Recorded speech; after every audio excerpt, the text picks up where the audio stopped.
नमस्कार दोस्तों, एक बार फिर से आपका स्वागत है अपने चैनल स्टडी पॉइंट मौर्या में।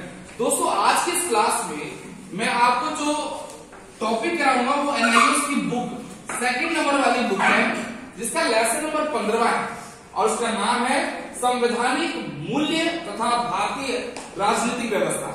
इस पार्ट की मैं पहली पार्ट वाली वीडियो बनाने जा रहा हूं। इसका जो आधा लेसन है वो पार्ट 2 में जाएगा। तो आइए स्टार्ट करते हैं अपनी इस क्लास को। तो दोस्तों, यहां पर बोलता है संविधान क्या है। जैसा हम जानते हैं, संविधान जो है वो कानून और नियमों का संग्रह है। कानून और नियमों की एक किताब भी कह सकते हैं, क्योंकि हम जानते हैं हमारी जो ये बुक है ना, इसमें हमारा लेसन है। जैसे हमारे सामाजिक विज्ञान की बुक है, उसी प्रकार संविधान की भी एक बुक होती है, जिसमें सभी कानून और नियमों को उसमें लिखा हो गया है। तो इसलिए अगर आपके एग्जाम में आता है कि संविधान क्या है, तो लिखना है आपको संविधान जो है एक जो है कानूनी व्यवस्था की एक किताब है। क्या मेरी बात क्लियर? उसके बाद दूसरा टॉपिक स्टार्ट होता है, कहता है जो भारतीय संविधान है इसके बारे में लिखिए। तो आपको ज्यादा कुछ नहीं लिखना है, भारतीय संविधान को बस एक शॉर्ट में मैंने लिख दिया है कि इसको लिखना है ये विश्व का सबसे लंबा और लिखित संविधान है। अगर आप बात करते हो कि संविधान हमारे विश्व में बहुत सारे देश हैं, हर देश का अपना अपना संविधान, लेकिन भारत का ही संविधान जो है वो लिखित संविधान और सबसे लंबा संविधान है। आगे चलते और इसका निर्माण की बात करते हैं। इसका निर्माण जो हुआ बेटा, संविधान को बनाने के लिए जिस तरीके से हम पूरी क्लास में बैठे हैं, उसी तरीके से संविधान के निर्माण के लिए संविधान सभा बैठी थी। सभा मतलब पूरी मीटिंग हुई थी बेटा।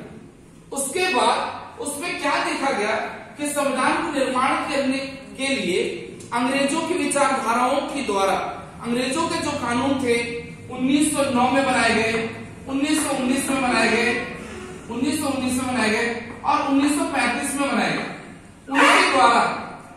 उनके द्वारा ये जो कानून था उसको भी हमने अडॉप्ट किया अपने संविधान में।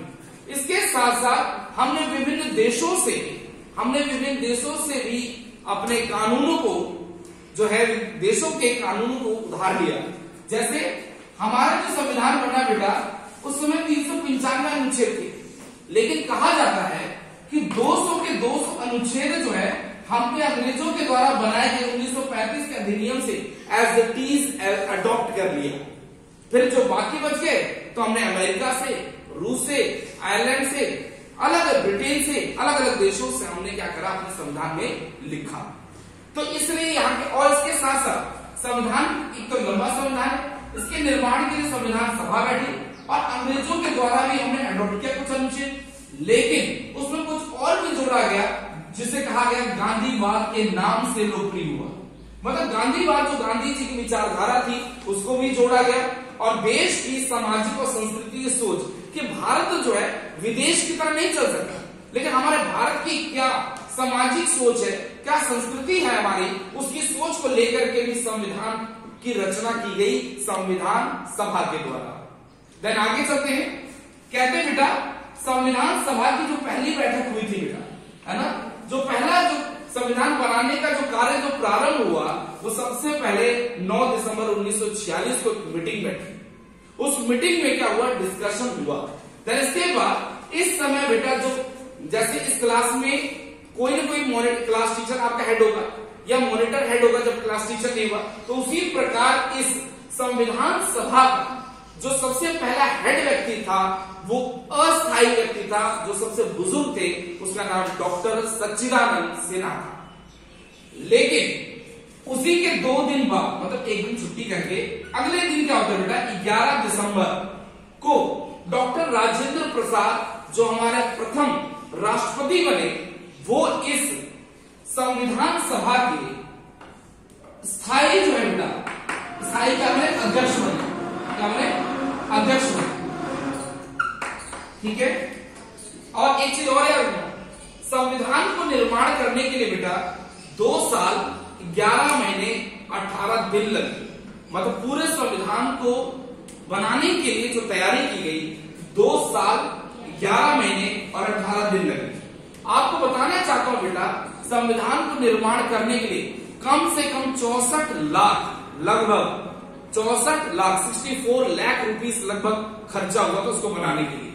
देन संविधान सभा की जो बैठक हुई बेटा 166 दिन बैठक हुई, मतलब कि एक बार बैठ गए फिर अगली एग्जाम मीटिंग हुई, तो कम से कम 166 बार लोग बैठ करके इस संविधान का निर्माण किए। देन इसके बाद चलते हैं आगे। लास्ट में हमारा जो संविधान है बेटा 26 नवंबर 1949 को इसका निर्माण कार्य पूरा हो गया।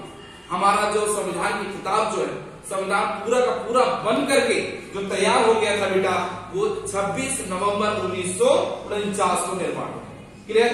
देन इसके बाद एक और इंपॉर्टेंट क्वेश्चन होता है बेटा संविधान के प्रस्तावना। संविधान के प्रस्तावना ये 6 नंबर 5 नंबर में आ सकता है कि संविधान सभा की प्रस्तावना किस किस बात का उल्लेख करती है। तो बेटा पहली बात पंथ निरपेक्ष। पंथ निरपेक्ष को बेटा अगर हम धर्म निरपेक्ष लिखते हैं, निरपेक्ष लिखते हैं तो कोई गलत नहीं है। धर्म निरपेक्ष, भारत जो है वो धर्म निरपेक्ष देश है, मतलब कि भारत किसी भी धर्म को मेन प्राथमिकता नहीं देता कि भारत में 80% लोग हिंदू है तो सिर्फ हम हिंदू धर्म की ही त्योहारों की रिस्पेक्ट करेंगे और किसी का ध्यान नहीं देंगे, ऐसा नहीं।